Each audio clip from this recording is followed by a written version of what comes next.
ओम शांति। 17 फरवरी 2022। आज की साकार मुरली।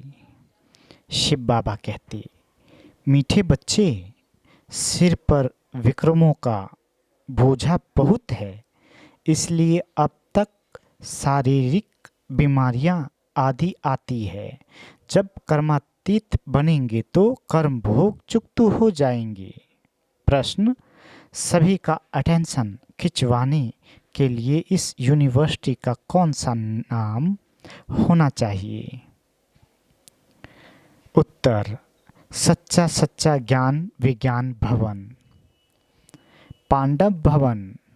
ज्ञान अर्थात नॉलेज से वेल्थ और विज्ञान अर्थात योग से हेल्थ मिलती है। सो भी 21 जन्मों के लिए तो तुम बच्चों को मनुष्य को मुक्ति जीवन मुक्ति देने के लिए ज्ञान विज्ञान की प्रदर्शनी लगानी चाहिए। ज्ञान विज्ञान भवन नाम से सबका अटेंशन जाएगा।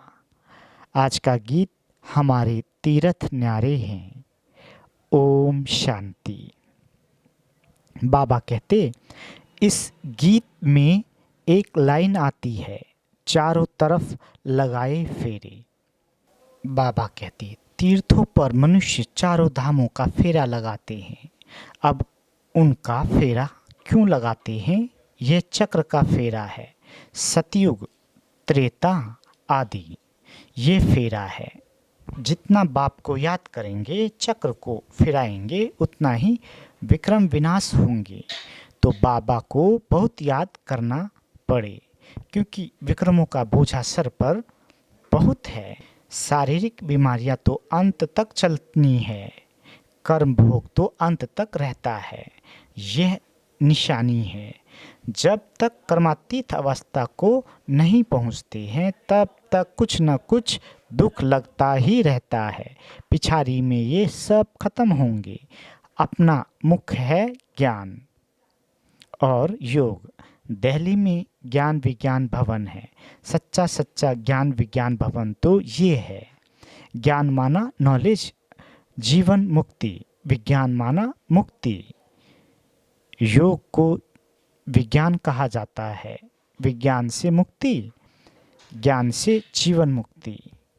तो ज्ञान विज्ञान भवन ये उनको समझानी भी देनी पड़े। बाबा कहते, तो ज्ञान विज्ञान की प्रदर्शनी होनी चाहिए। उस ज्ञान विज्ञान भवन में तो सभी मनुष्य और फॉरेनर्स आदि आकर के भारत का ये सहज योग और ज्ञान समझे। मनुष्य तो परमात्मा को सर्वव्यापी कहते हैं। जैसे हम लिखते हैं रियल गीता, वैसे लिखना पड़े ज्ञान विज्ञान भवन। बाबा डायरेक्शन देते हैं कि रियल ज्ञान विज्ञान भवन पांडव भवन नाम लगा दो तो क्लियर हो जाएगा।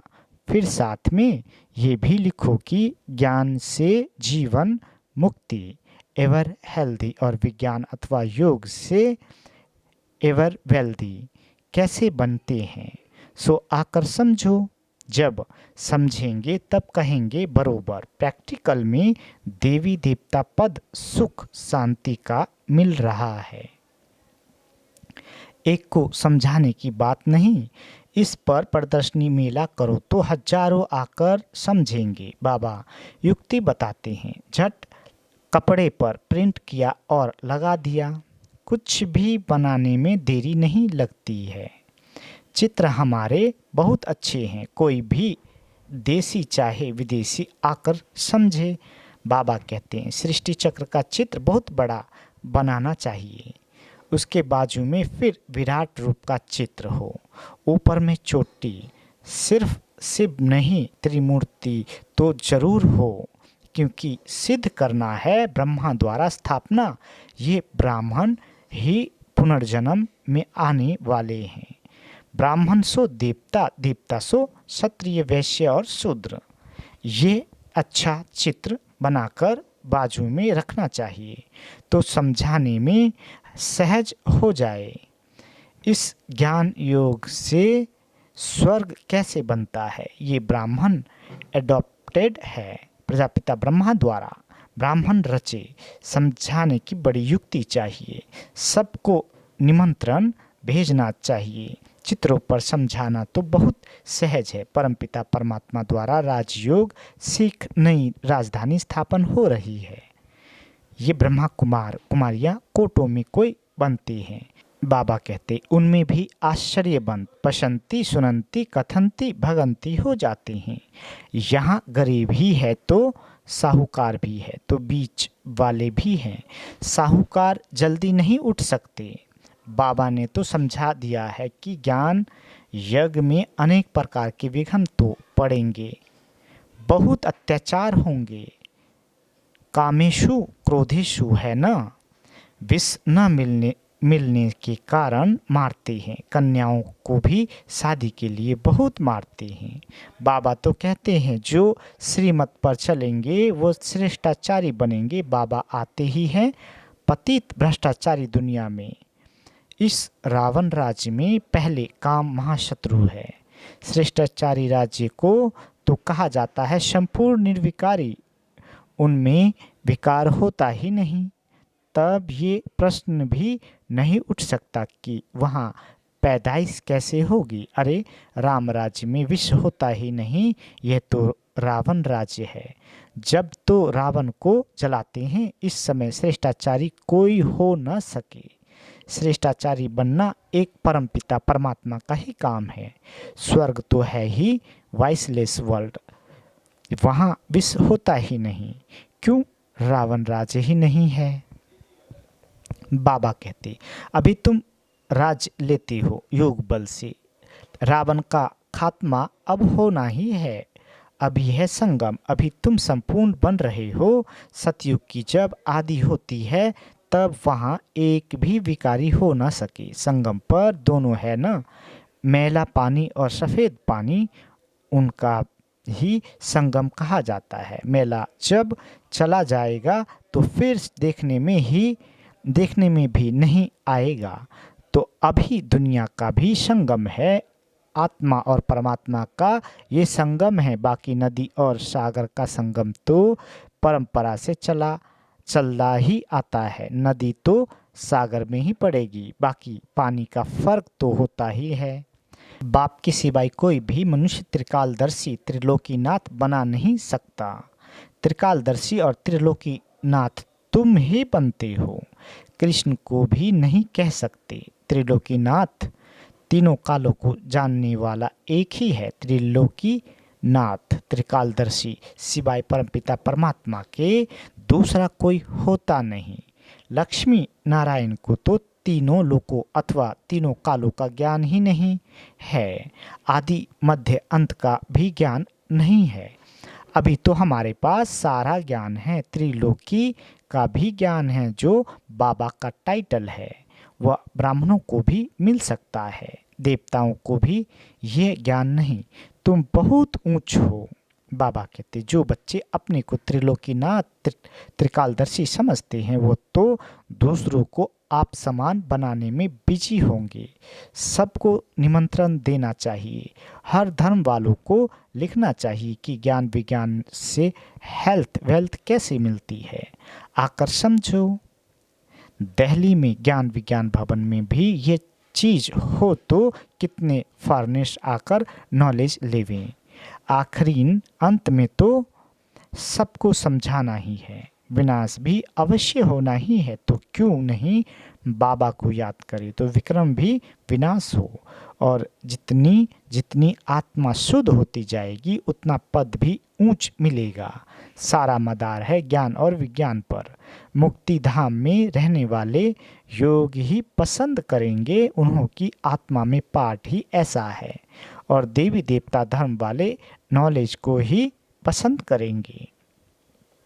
बाबा कहते तुम बच्चों की दिन प्रतिदिन उन्नति होती जाती है। तुम ऊपर जाते रहते हो, वह नीचे गिरते रहते हैं। तुम्हारी है चढ़ती कला और सबकी है उतरती कला। सबको वापस जाना है वह तो कॉमन बात है। बाकी वर्षा लेना है ये भी समझते हैं। कल्प पहले जो जिसने पद पाया है, जिस प्रकार से पाया है, वह सब साक्षी होकर देखते रहते हैं। आएंगे तो बहुत दिन प्रतिदिन युक्तियां भी अच्छी अच्छी निकलती रहती है। ज्ञान विज्ञान भवन नाम हो और अच्छे अच्छे चित्र हो, दुनिया में तो बहुत फालतू चित्र है। कोई टेढ़े बाके कृष्ण के ऐसे आर्ट के चित्र बना देते हैं, तुम्हें उसकी दरकार नहीं है। वहाँ देवताएं डांस करते हैं, वह तो खुशी में खेल पाल करते हैं। ये आर्ट आदि तो यहाँ का रिवाज है, वहाँ तो प्रिंस प्रिंसेस खेलते हैं। बाइस्कोप आदि वहाँ कुछ भी नहीं है। इन सब बातों को तुम यहाँ ही जानते हो, बाप को भी तुम ही पहचानते हो। मनुष्य की बुद्धि में थोड़े ही बैठता है कि यह कौन है, क्योंकि नाम सुना है। श्री कृष्ण का चित्र भी फर्स्ट क्लास है, नाम ही है श्याम सुंदर। कामचिता पर बैठते हैं तो श्याम बन जाते हैं, ज्ञानचिता पर बैठने से फिर आधा कल्प गोरे बन जाते हैं। बुद्धि में आना चाहिए तो सतयुग में 21 जन्म सुंदर थे, फिर कामचिता पर बैठे भिन्न नाम रूप से आकर श्याम बने हैं। तो वो लोग समझ नहीं सकते तो काला क्यों किया है, तुम तो जानते हो। अब कैसे समझाएं, किसका चित्र दे श्याम और सुंदर, इनको ही कहे। ऐसे नहीं, रामचंद्र को भी श्याम सुंदर कहते हैं। बाबा कहते उनको काला क्यों किया है, ये समझते नहीं है। इस समय सब काले ही काले हैं। ये समझने की बातें तो बहुत अच्छी है, परंतु जब अच्छी रीति कोई समझे, प्रदर्शनी में सीखने का चांस बहुत अच्छा है। हो सकता है अच्छी अच्छी बच्चियां मैदान में आ जाएं, बाकी दूसरे सीखते रहें। निमंत्रण तो सबको देना है, भल कोई गाली दे, गालियां तो संगम पर खानी ही है। अच्छा, मीठे मीठे स्किल दे बच्चों प्रति माता पिता बाप दादा का याद प्यार और गुड मॉर्निंग। रूहानी बाप की रूहानी बच्चों को नमस्ते। हम रूहानी बच्चों की रूहानी माता पिता बाप दादा को याद प्यार गुड मॉर्निंग और नमस्ते मीठे बाबा नमस्ते।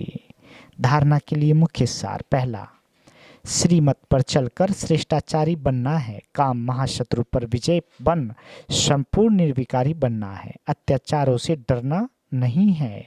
दूसरा, योग बल से आत्मा को शुद्ध बनाना है। त्रिकालदर्शी त्रिलोकीनाथ बन दूसरों को आप समान बनाने की सेवा में बिजी रहना है। सब धर्म वालों को संदेश जरूर देना है। बाबा वरदान देते, स्नेह के रिटर्न में स्वयं को टर्न करने वाले सच्चे स्नेही सो समान भव। बाप का बच्चों से अति स्नेह है, इसलिए स्नेह की कमी देख नहीं सकते। बाप बच्चों को अपने समान संपन्न और संपूर्ण देखना चाहते हैं। ऐसे आप बच्चे भी कहते हो कि बाबा को हम स्नेह का रिटर्न क्या दें, तो बाप बच्चों से यही रिटर्न चाहते हैं कि स्वयं को टर्न कर लो। स्नेह में कमजोरियां का त्याग कर दो। भक्त तो सिर उतार रखने के लिए तैयार हो जाते हैं। आप शरीर का सिर नहीं उतारो, लेकिन रावण का सिर उतार दो। थोड़ा भी कमजोरी का सिर नहीं रखो। आज का स्लोगन, हर कर्म करते साक्षीपन की सीट पर रहो तो बाप आपका साथी बन जाएगा।